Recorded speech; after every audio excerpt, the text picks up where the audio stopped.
What's up, you guys? It's Cthulhu here, coming at you with a deck profile different than what I usually do. Bringing you a Yubel deck profile, but I was thinking how crazy we went from when Yubel, the new wave of support, I should say, came out in Phantom Nightmare. How cheap the deck was to play and stuff like that. But now with more support that released in Legacy Destruction, and then of course you have the Fiendsmith stuff, how expensive the deck has got. So I figured I'd bring you guys a budget-friendly version of the deck. Now, I know everyone's version of budget is different. Some people's budget is like 50 and under or 100 under. I'm shooting for like around like 150 and under, at least as the time of recording this video. So of course it's not going to be the best Yubel deck, and of course there's not going to be any Fiendsmith in here for obvious reasons, being a budget deck. But I figured this version of the deck is still playable. It's definitely still go to locals. You can still definitely get wins, steal some wins, and have some fun with the deck. Because that's originally why I picked it up, because it just looked so fun, and then now it's just become kind of like one of those powerhouse decks. So let's just get straight into it. So we're going to start off with 3 Samsara. Pretty standard. We're going to then do 3 Dark Beckoning Beast. Since we aren't going to have some of the more expensive consistency cards, we just want to try to max out on just having bodies to be able to search and do our plays. Then we're going to have 3 Squirmers. This extender is amazing, even in the Fiendsmith version. A lot of people play it at 2. I still really like this card at 3, especially going first. Like, I even searching for this card, even just opening with this card is just so good. And then for the Yubel lineup, we're going to have 2 Spirit, 1 OG, and 1 Terra Incarnate. You could run 3 Spirit. The deck is bricky, even in the better version of the deck. So, honestly, just running 2 Spirits, number 1, will save you a couple bucks, and also will just make the deck less bricky. So, it's kind of like a twofold win there. We're going to run 1 Shavara, because we're still going to run the Unchained package. And that's it for the main deck engine monsters. Onto spells, we're going to run 2 Nightmare Pain. Since we're running kind of like the budget-friendly Yubel deck, this is going to be a lot of our win condition. Sometimes even in the better version of the deck going second, sometimes having this and just Yubel bodies just win you the game right there. Sometimes it's just that simple. We're going to go 1 Mature Chronicle. Because we're even more susceptible to hand traps, things like Nibiru, now that we can't insulate ourselves with, spoiler alert, no Phantom. This will help play through Nibiru and stuff like that. Plus, you know, if you find other cheeky things, you can get really cheeky with this card, such as going the Colossus line, things like that. You know, that adds a little bit more money to the deck. That's why I haven't added in here. 3 Gates. Again, we just want to see the cards we want to see. I used to run 2 Beasts and or 3 Beasts, 2 of these, but again, with less of the optimal stuff, we just need to see as much as we can. 3 Purity Rice maps. These are a nice cheap alternative to Pot of Prosperity. Obviously, going into time, this card sucks. Swap these out going into time. But again, it's just a nice Pot of Prosperity swap. We're going to run on Super Poly. You could run more. Super Poly's still, up there, still a few bucks. Last time I checked, I think it was still around the $70 range. But we can run it at 1 since it's searchable with the Mature Chronicle. So we're just going to maximize saving there. 1 for 1. Again, just try not to brick so we can send a hand trap going first or something like that in case we open too many hand traps. Call by, we need it. Again, very susceptible to hand traps. This thing's glued in my hand personally. Hopefully for you guys, it's glued for you as well. And then for the trap lineup, 1 Chamber, and then 1 Favorite. Favorite is great, especially in this version of the deck, because you're just going to keep... Generally, you don't use the fusion effect. You're pretty much going to annoy your opponent by just always special summoning your Yubels and making them go. It is there as the second super poly if you really wanted to use it for that way, but it's here to give your opponent, if you have Eternal Favorite, Nightmare Pain, it makes them think of which one they want to hit. Usually they'll hit this, because if they don't hit this, you're going to use this like on Chain Link 2 to bring back Spirit to get you the other Nightmare Pain. So this also just kind of protects your Nightmare Pain in a weird way.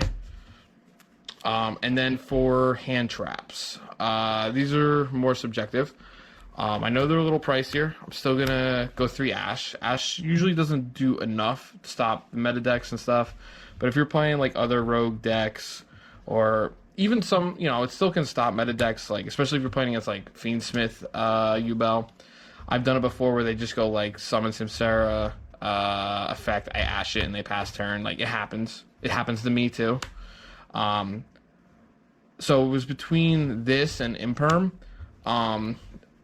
We have to talk, Yu-Gi-Oh community. Why is common Imperm only like 20 cents cheaper than the super Imperm, sitting at like $6-7? Like, we need to talk about that. You can get common Ash for about like $3.54 last I checked. So we're going with these over the Imperms. We are going to go with 3 Nibiru. This is another thing. Another could be blowout card. Maybe your opponent give them a giant token, Nightmare Pain, sometimes 1 attack with a Yubel, and that's it. So sometimes this card will just win you the game with Nightmare Pain. Another blowout, Drone Lockbird. This will help with some of the meta decks, like against like some of the Fiendsmith stuff, depending on what they open up. If you draw them, that can pretty much end their turn a lot of times. Sometimes they'll end on like 1 body or something like that.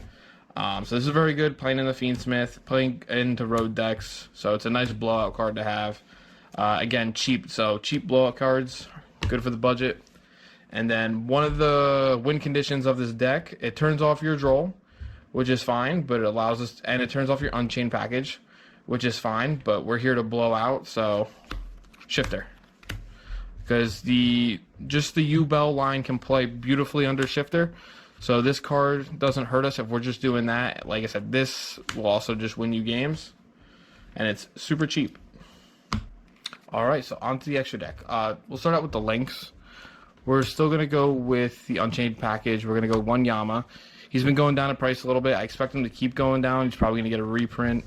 So we're still going to run him. He still fits in the budget. 1 Soul of Rage. Ignore the shininess. This card is cheap otherwise. 1 Anguish. He's been going down in price. He's only like a couple bucks, if maybe like $1 or $2 now. And then to use the Unchained package, we have Access Code Talker. This card is extremely affordable now. He's only like $1 or $2. We use Red Dog, make him, going into the opponent's boards. So the main card you make with Soul of Rage would be SP Little Knight. SP Little Knight does not fall within the budget guidelines right now. So I was just scouring, trying to find a Dark Link 3 or lower that we can make with Soul of Rage and the opponent's monster. I figured we go with Nightmare Unicorn. It's gonna almost be like SP, just requires more resources. Obviously, we'll remove the card with Soul of Rage off the opponent's field. We're not gonna be able to do the SP effect, of just target banish. But we do have, an effect. We need discard fodder, so we need to discard a card, but then we can target a card and shuffle back in the deck. So it's going to be like a worse version of SP, because we're going to need cards to discard, and then it also doesn't so much banish, so we can't banish out of graveyard, but it's still pretty decent. You're still going to kind of get that SP effect. Other links, Apo's super cheap now. Might even get cheaper because this thing's looming for the ban list.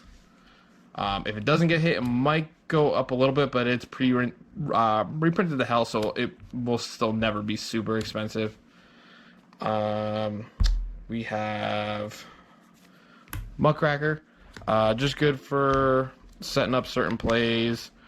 You could technically Soul Rage into this too on the opponent's turn, in case like you don't have discard fodder or anything. It's another Soul Rage target too. But this is good for just, if you set this up, it helps protect like your other monsters from destruction of effects. especially with like Tenpai being in the format where you're just getting smacked by Raigeki and Dark Hole every 2 seconds in the same turn. So at least this will stop it once. And then our last link, Almirage, because you normal summon Samsara, they, impermit and link it off. Hopefully you got gates and you just still go full combo from there with this card. So for our fusions, we're just running the Super Poly package. We're going to run 2 Loving Defenders. These cards are really, come out in price. They're around like $6, maybe $7 a piece now. So, I mean, you can even just run 1 if you really want to. I put 2 in just because we do technically have 2 Super Polys in terms of Super Poly itself and the Eternal Favorite. Honestly, you could get away with just 1 because unlike Phantom, you can actually res this off of Eternal Favorite. So you can actually just keep bringing this back and just swinging to your opponent's monsters, dealing the burn damage, banishing.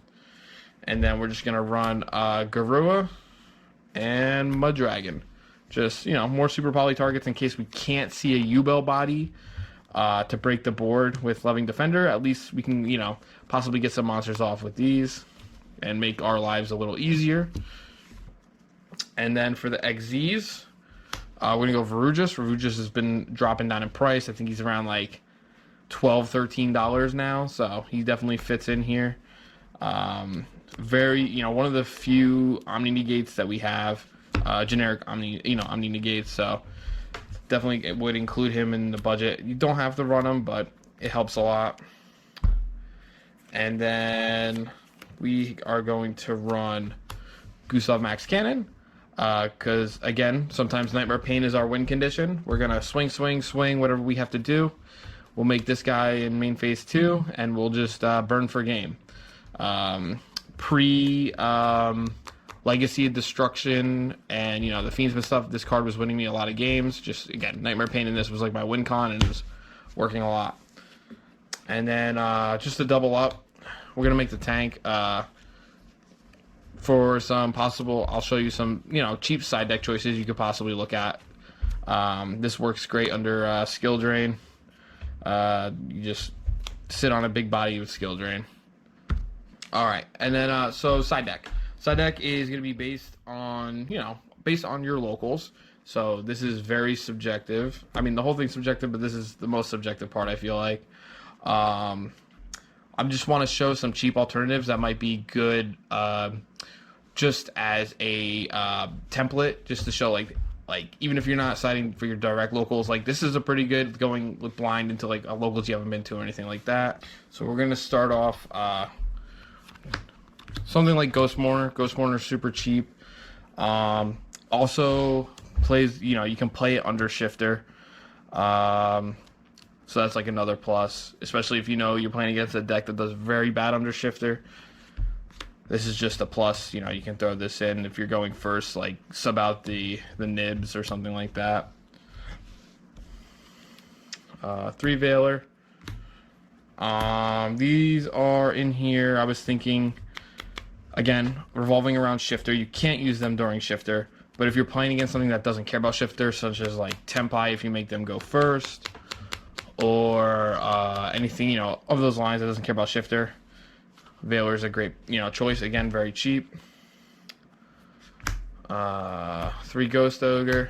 It's going to put in work against a lot of decks that rely on like back row or things such as Runic. Also good against Tenpai if they activate their field spell effect, because that field spell is annoying. You have your standard back row removals. Cosmics are super cheap. Harpy's pretty cheap. Lightning Storm's pretty cheap. It's just nice to have like back row removal in case you do see against those back row decks. And then Skill Drain. Now this card's, I'm thinking gonna go to 1. But this card could be game ending for a lot of decks. You just got to be careful with Skill Drain. It's a double-edged sword. If you use Skill Drain, but you don't have a Yubel body and you don't have Nightmare Pain, I'll be honest with you, you're probably going to lose to your own Skill Drain. It's a double-edged sword. You need Nightmare Pain. You need a Yubel body, or else you're going to kill yourself. Another hand trap you could probably throw in here is Ghost Bell for a Brandon matchup to deal with Sanctifier. Things like Droplet I found were a little expensive for budget reasons. They were like $6-7 a piece, so they didn't really fit in with everything else. But you could always sub that for another card, such as like Ash or something like that. So again, this deck falls under $150 when I was looking on TCG. Again, those prices will and are going to change for better or for worse. If you guys have any other suggestions, you can throw them in the comments. Any questions for me? I love reading them. I love answering them. Just let me know. So just comment down below, like and subscribe. You guys have a good one.